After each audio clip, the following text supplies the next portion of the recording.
环球大战线深入世界最前线，全球各地的观众朋友，大家好，我是叶思敏。我们先欢迎来宾前立委孙大千孙委员，大家好。中华战略暨兵棋研究协会研究员李华球，华球哥，大家好。好，还有资深媒体人彭华干哥。思敏好，大家好。好，观众朋友，今天持续来关心在中日的这一场争议哦。钓鱼岛现在是战云密布了，中国大陆的海警机炮舰驱逐日船。等一下我们会持续的来关心，包括美国智库也开始做了一场新的兵推，等一下都会一起的来做关心。今天3个火线话题，我们会请来宾来帮我们特别做解答。第一个，我们来看到的是北京对日现在是实施最后的军事通牒了吗？最新消息，4艘的中国海警机炮舰已经长达3个小时的时间，持续的压制日本的船只。钓鱼岛现状是否已经被改写了？日本还会继续的挑衅下去吗？第二点来关心的是来自于美国智库这边做的一个兵推哦，有关于如果中国大陆侵台，那美日台如果一起加入战场的话，恐怕这边说会付出惨痛的代价。而另外一个数据也显示，就算今天日本是保持中立的态度，不介入战争当中，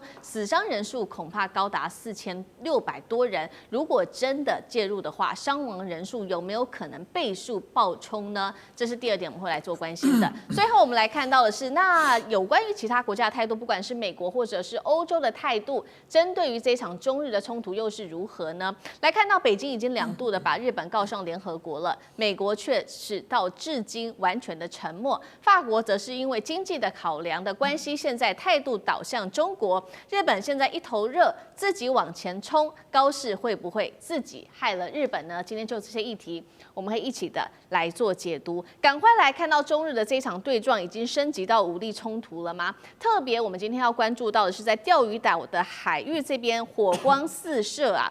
来看到的是最新消息，日本的瑞宝丸的号船这一艘船已经非法进入中国钓鱼岛的领海之后，中国这一次是完全不客气了，直接来做反制。2个动作，先来看到出动了4艘的海警船，还有全部呢都是搭载的这种重型的机炮，并且依法驱离，强势执法。刚刚提到了3个小时持续的压制日船，中国海警的发言人也最新特别提到了，他说钓鱼岛跟附近的岛屿是中国的固有领土，日方你必须要立即停止一切任何侵权挑衅的行为。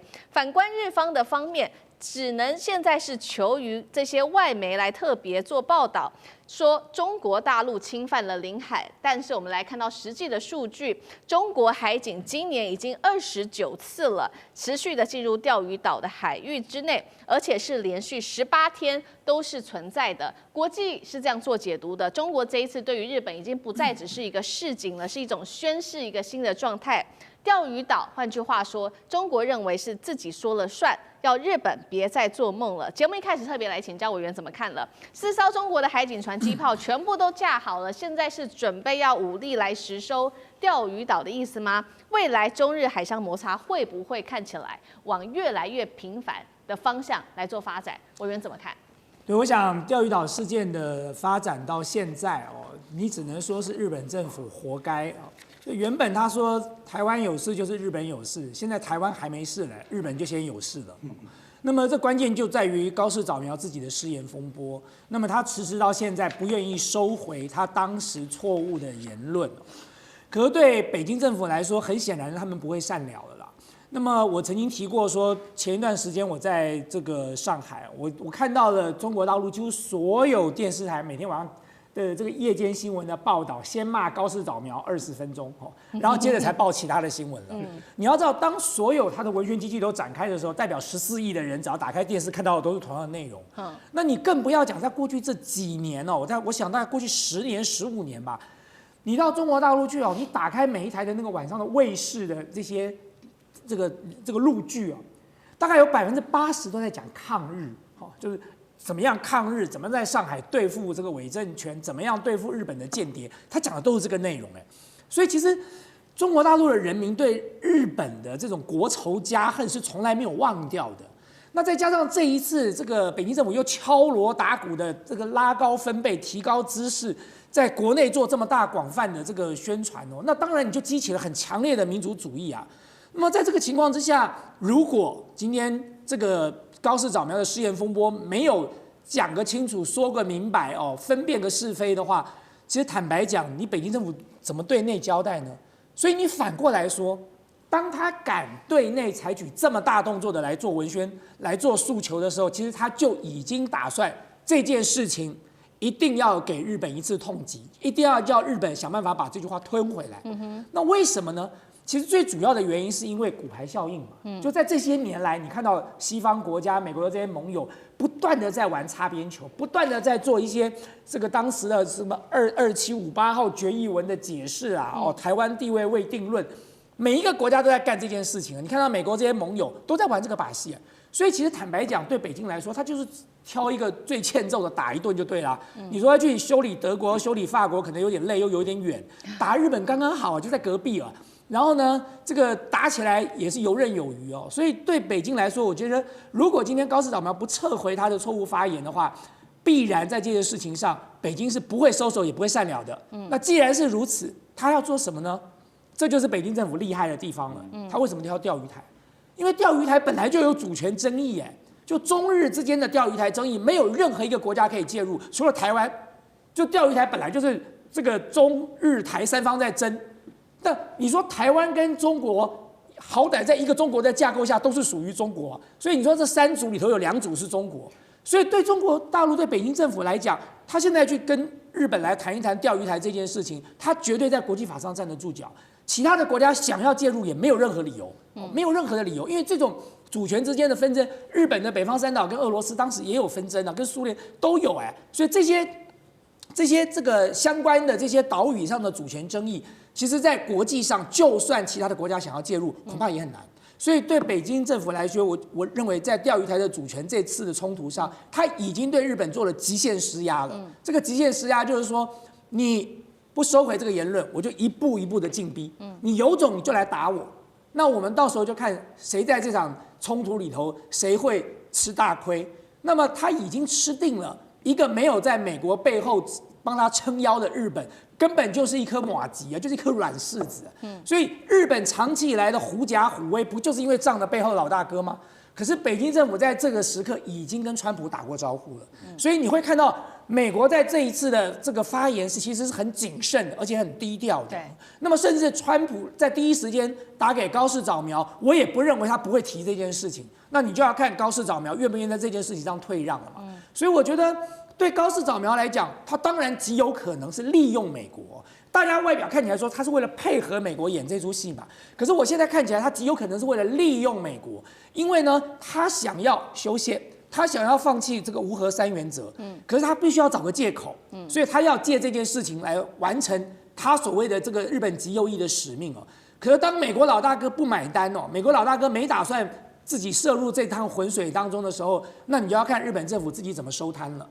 好，所以我们看到在日本这种大动作持续之下，北京现在等于是说可以看得出来是下了最后的冲跌。如果真的北京最后不忍了，不幸的发生了军事冲突，我们也来看到，其实呢，美国智库也做了相关的兵推，这个是来自于 CSIS 的兵推，在2023年跟今年分别有2份的兵推结果。我们先来看第一份兵推是在2023年写下的。他说24次的模拟当中呢，美日台会有高达22次是成功可以击退中国大陆的，但是呢还是有一个问题，就是会付出惨烈的代价。那2025今年的兵推则是有26次的模拟，这边没有讲到说到底谁会赢哦。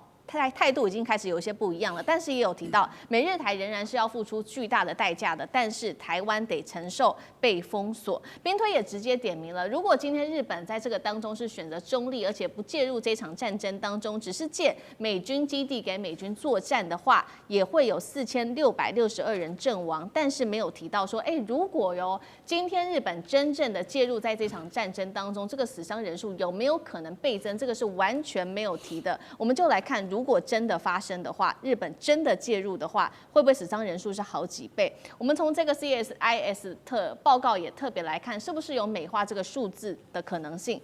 华球博士怎么看？好，我既然是来自中华战略及兵器研究协会的研究员所以我要特别把兵推这个事情要界定清楚。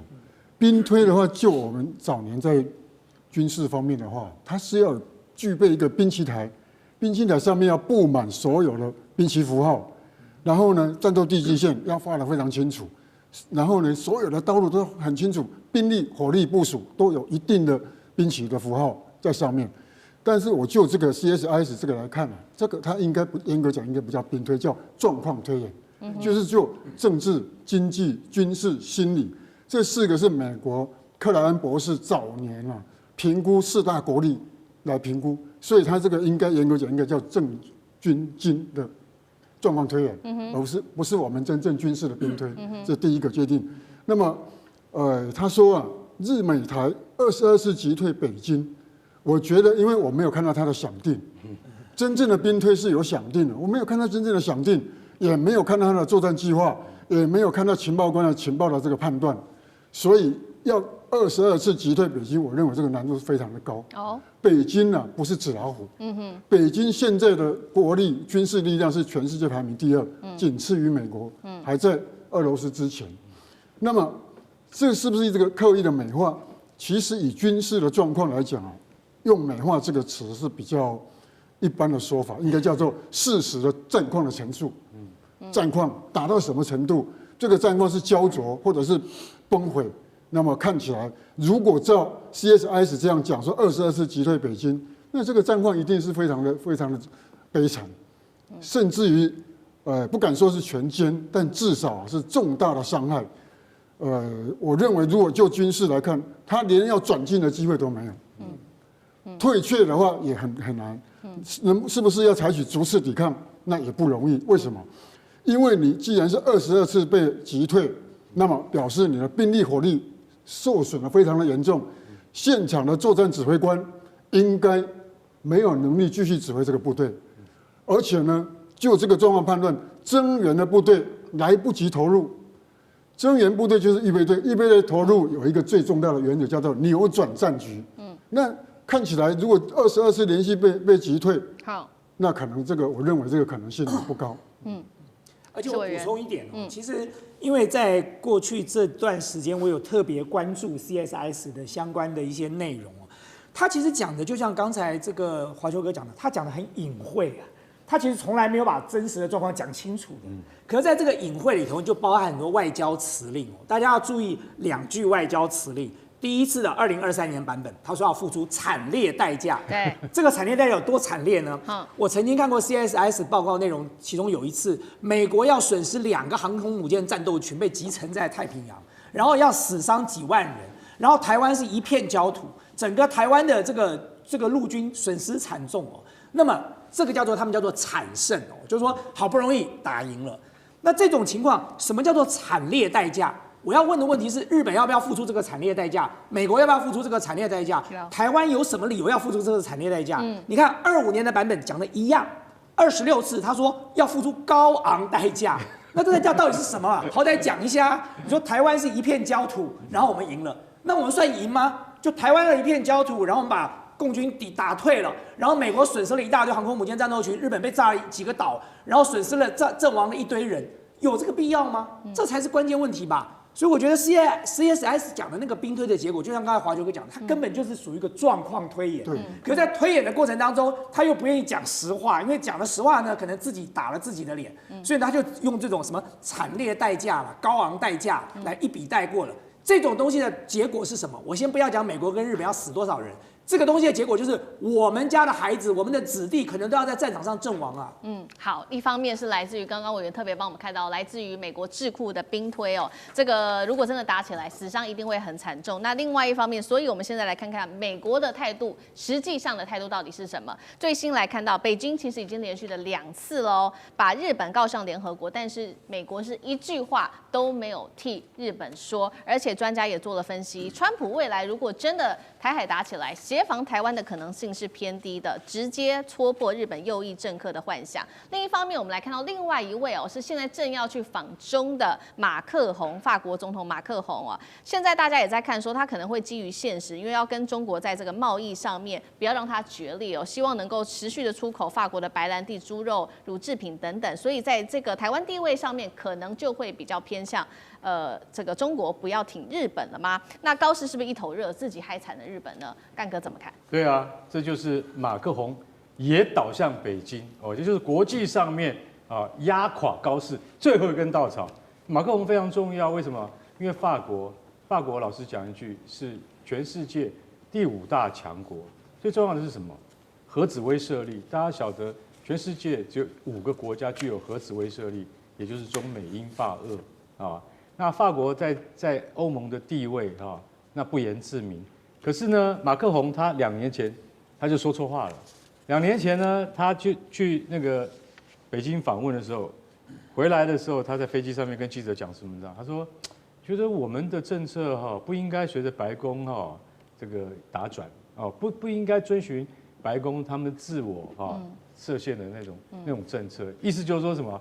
意思法国，我跟你讲，法国在美国眼里哈就是一个讨厌的盟邦，80年来都一样。对，从2次大战打完的时候，戴高乐就不愿意跟美国走在一起，他认为美国的利益是美国的利益，我们法国有我们自己法国利益啊，对不对？所以为什么干嘛跟人家走在一起呢？所以当时我跟你讲，法国的戴高乐就是美国外交政策上面讲不出来的，然后呢，不加入北约啊，你们都加入北约，我就不加入，干嘛？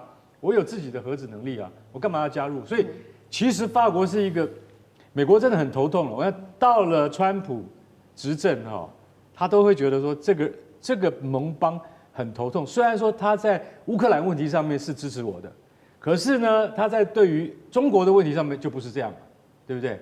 那马克宏坦白讲一句，纯粹的，他2023年呢，他2手策略，一方面说我们跟美国不是同路。一方面，他又要对中国的电动车征收那个关税，结果你知道那个时候最害怕的是什么？就是乳制品啊，就是酪农，还有谁？还有那个酪农跟那个就是养猪的啊，养猪协会，法国的养猪协会，光是猪肉干跟那个酪农的奶制品，我跟你讲，他们就嚇死了。为什么？因为中国马上技术反制啊，这2个东西是不用进口了。不用进口的话，差点就让人家给哭了。所以我跟你讲，在那个时候，他2手策略就是说，我要征收中国进口电动车的关税，那没关系，北京马上就回应了。所以在这种情况下，这次马克宏到北京去做国事访问，乖很多，而且他会记住，不要再重蹈以前的覆辙，不要再讲台湾问题。台湾问题不是你能讲的。我讲一句难听一点，法国的国力哈，其实在1954年的法越啊，法国跟越南之间的奠边府之役，活活打败之后，法国从此退出东南亚。东南亚没有你讲话的份儿。为什么？因为你根本你的国力从几十年前到现在，你也没有能力去过问东亚的事情。英国都已经退却了，那法国你还能够讲什么？所以马克宏他现在你会展现出说，你看看他到时候哈，他跟习近平哈。如果没有联合公报的话，记者也会试探说对于高市早苗这件事情的看法。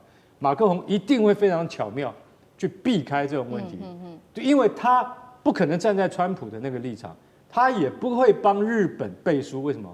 因为他觉得他要保护自己的利益才是最重要的。所以我认为高市早苗等到马克宏跟那个习近平他们的会谈结束返国之后，你就要知道说。各大国家，你的主要的西欧盟邦都没有支持你的状况之下，高市早苗，你是不是要再发一份比较正式的声明，向中国人民道歉？好，谢谢干哥，休息一下，马上回来。地缘政治、美中之争、战略价值、强权崛起、小国生存，现在与未来洞悉事件走向。